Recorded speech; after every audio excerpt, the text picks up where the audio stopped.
Fala galera, tudo bem? O assunto de hoje por aqui é o Milan, para a gente falar um pouco sobre esse início 100% no campeonato italiano. São 3 rodadas, 3 vitórias. É claro que dá para relativizar bastante coisa aí, mas também tem alguns aspectos que a gente pode destacar ou no mínimo observar. Vem a data FIFA pela frente, a sequência pós-data FIFA tende a ser muito mais complicada do que foi essa primeira sequência pré-data FIFA, porque são 3 vitórias em 3 rodadas. O Milan enfrentou Bolonha, Crotone e Spezia, ou seja, era uma tabela teoricamente mais fácil mesmo. Na volta tem a Inter de Milão pela frente, aí começa a Europa League com fase de grupos, aí tem Celtic, o grupo é bem complicado, né, com Celtic, com Sparta Praga, com o Lille, aí depois tem a Roma também no campeonato italiano, então o mês de outubro vai ser bem mais complicado pós volta da parada da data FIFA pro Milan, muito mais desafiador do que esse início. Só que esse início também tem alguns aspectos interessantes, e é verdade que também não foi tudo tranquilo, né? Basta olhar para a Europa League, as fases preliminares. Teve primeiro a vitória sobre o Bodo Glimt da Noruega,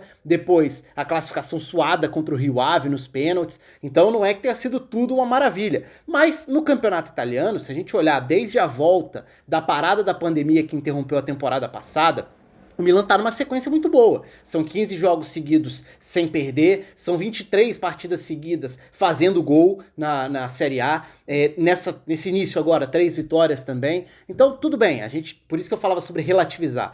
A gente tem que olhar com parâmetros diferentes dos parâmetros históricos. Não é que a gente esteja falando, o Milan tá de volta, um super Milan, vai brigar por título, agora vai e tudo. Não, mas o ano de 2020 tem sido positivo, principalmente se a gente comparar com outros momentos, se a gente comparar com o final de 2019, por exemplo, que tinha sido um período complicadíssimo, com o Marco Giampaolo assumindo, depois das dificuldades, caiu rapidamente, o Stefano Pioli assume, muita rejeição, alguns resultados bem ruins, mas depois o time foi se acertando, alguns jogadores foram recuperados, até falei sobre um pouco disso no vídeo em que eu falo sobre a saída do Paquetá, né, como o Paquetá foi perdendo espaço, vou deixar aqui em cima o link para quem quiser assistir, mas nesse vídeo aqui acho que a gente pode falar um pouco sobre os garotos entrando nessa rotação e como tem sido um time mais jovem também. Então, convido aí você a se inscrever aqui no canal, se você não se inscreveu, clica aqui embaixo, ativa o sininho da notificação, deixa também aí a curtida no vídeo e o seu comentário desses garotos todos do Milan.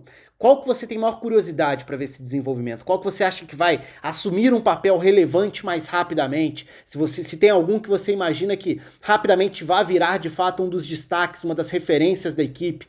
Tem, claro, o Tonali como um jogador que desperta esse interesse, tem o Brahim Dias também começando a dar passos importantes aí, mostrando o talento que ele já tinha mostrado antes. Enfim, tem bons jogadores.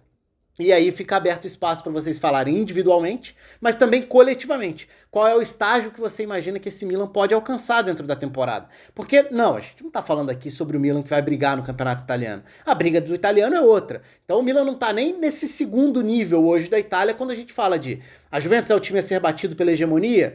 A Inter é a equipe mais forte para tentar desbancar? Aparentemente. A Atalanta é o ataque mais empolgante, é o time mais agradável, é a sequência de um trabalho já consolidado. Aliás, fiz vídeo sobre isso na última semana também, sobre como a Atalanta inicia essa temporada do jeito que terminou a última, voando, com o ataque produzindo muito. Aí você tem a Lazio, que pode despertar dúvidas, oscilar como oscilou na reta final da temporada passada. O Milan tá mais ou menos nesse outro bolo que vem na sequência. Então qual vai ser a regularidade, qual vai ser o nível que pode atingir, ainda tem muita interrogação no ar. Mas, de fato, é um time que cresceu. E aí, quando a gente fala especificamente da vitória sobre o Spezia, foi um Milan com jogadores com time modificado, por conta também da prorrogação de pênaltis na Europa League contra o Rio Ave.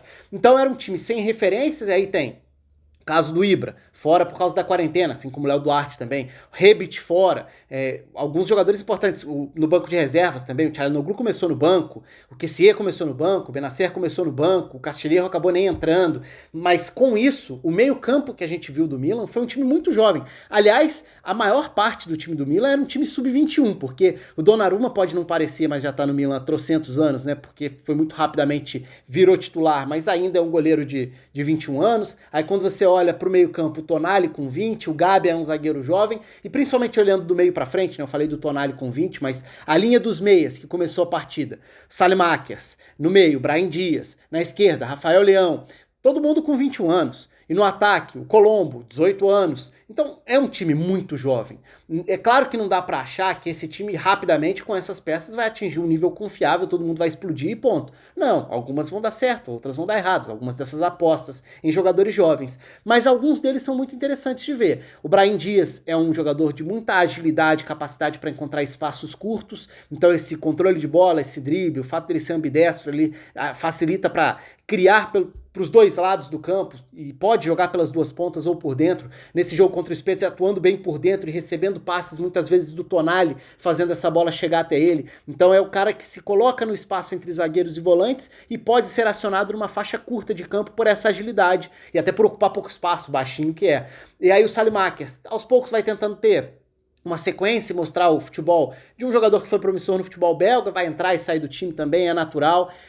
O Çalhanoğlu teve um impacto importante entrando durante a partida e deslocando um pouco o Brahim Dias para esse papel de um meia que parte do lado para dentro. Então o time acaba ficando com 2 meias, porque o Colombo não fez boa partida contra o Spezia. Então o Rafael Leão começou como o ponta pela esquerda, virou o 9. E aí a gente volta a uma das grandes armas do Milan na temporada passada, e que continua sendo para essa, que é um jogador que já não se enquadra nos garotos, quando a gente fala de jogadores 20, 18, 21 anos, ele já não faz parte dessa enorme parcela sub-21 do Milan hoje, mas tem sido cada vez mais importante. Na temporada passada já foi possivelmente o melhor jogador do Milan.